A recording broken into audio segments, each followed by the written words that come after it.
চল মোনা, তোর ঠাম্মার সাথে দেখা করে আসি। অনেকদিন তো যাওয়া হয় না।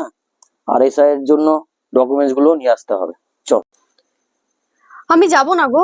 জন্মের পর থেকে আজ অব্দি তো একবার ঠাম্মার বাড়িতে আমাকে নিয়ে গেলে না, আর আজ যে নিজের দরকার অমনি যাচ্ছ। খুব পেয়ে গেছিস না? ঠিক আছে, তোকে যেতে হবে না, আমি একাই চলে যাচ্ছি। কেমন আছো মা? তোমাকে তো আমি চিনতে পারলাম না।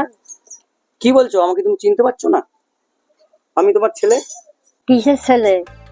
যখন আমি হাসপাতাল ভর্তি ছিলাম তখন আমার দেখতে আইছিলি, যখন আমি একবেলা খাইতে পাইনি তখন আমার খাইতে দিতে আইছিলি। মা, আমাকে ক্ষমা করে দাও। মা, আমাকে তোমার ডকুমেন্টস গুলো দাও, না হলে আমাকে এই দেশ থেকে সবাই তাড়িয়ে দেবে।